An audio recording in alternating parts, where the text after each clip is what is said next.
This is Democracy Now! I'm Amy Goodman with Nermeen Sheikh. In a historic vote Wednesday, the House of Representatives impeached President Trump, marking only the third time in U.S. history that a president has been impeached. By a vote of 230 to 197, the House passed the first article of impeachment that accuses Trump of abuse of power. It also approved the second article that charges him with obstructing Congress by refusing to cooperate with the impeachment investigation. For more, we're joined by John Bonifaz, who spearheaded the fight for impeachment as co-founder and president of Free Speech for People, attorney and political activist specializing in constitutional law and voting rights, a co-author of The Constitution Demands It, the case for the impeachment of Donald Trump. He's joining us from his home in Amherst, Massachusetts. John, welcome back to Democracy Now!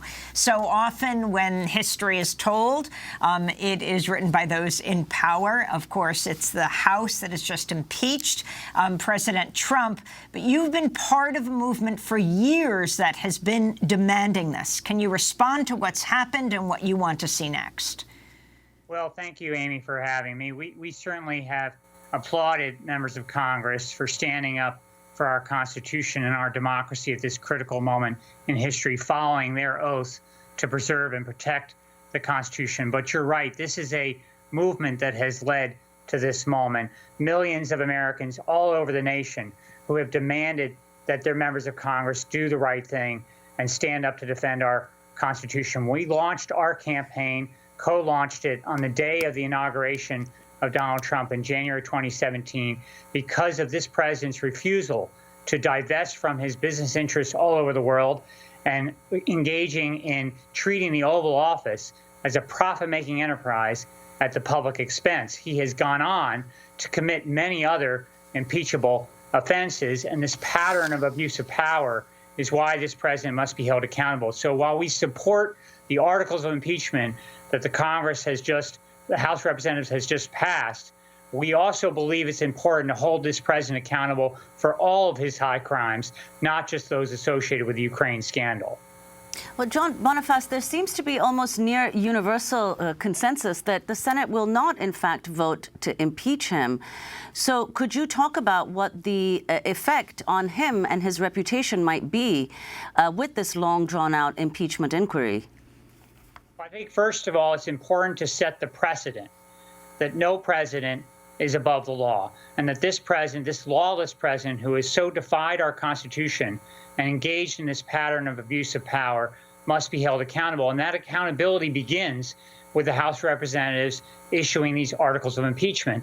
I do agree that we need to demand a full and fair trial out of the United States Senate, and that we cannot allow the kangaroo court that Mitch McConnell appears to be preparing for.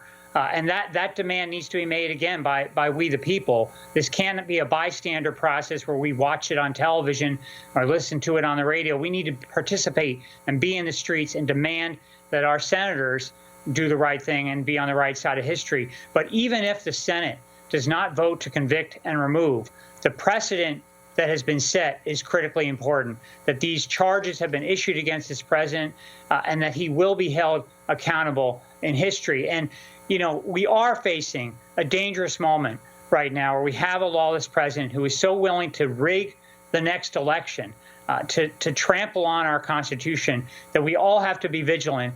And that starts with demanding that there be a full and fair trial and conviction and removal of this president. So what do you think? You're a constitutional lawyer. Very quickly, what Nancy Pelosi is doing right now, not refusing to transfer the articles of impeachment, right? He's been impeached. The Senate would decide whether he would be removed, but not even to let them have it. How does she get a guarantee of what they're going to do? And then I want to ask you about Al Green, him saying that we can impeach him again and again, who clearly was for, as your organization has been for, and the movement has been for, articles of impeachment that included many other issues. Yes, well, Speaker Pelosi is right to demand a full and fair trial out of the Senate, as we all are who care about this Constitution, and to hold back the articles until that is guaranteed, I think is a wise move, but not to hold them back forever. These articles must be ultimately submitted to the Senate, and every senator must be put on record of where they stand with respect to this president's abuse of power. So that has to happen. As far as Congressman Green, he's an American hero. He stood up first in the United States House of Representatives to demand that this president be held accountable through the impeachment process. And we fully agree with him that there is nothing in the Constitution that says that the U.S. House of Representatives can only impeach once during a presidential term. This president has committed multiple impeachable offenses, including his racist abuses of power, including his cruel and unconstitutional imprisonment of children and their families at the southern border, including his obstruction of justice. The list goes on, and this president ought to be held accountable for the full range of his abuses of power. So if Congressman Green decides that he's going to push for new articles of impeachment on the floor of the U.S. House of Representatives, we'll be right there by him to defend and support that. John Bonifaz, I want to thank you for being with us, co-founder and president of Free Speech for People, co-author of The Constitution Demands It, the case for the impeachment of Donald Trump. When we come back, the Justice Department Inspector General says the FBI used false information to obtain approval to wiretap a Trump campaign advisor. Stay with us. We're going to speak to the ACLU.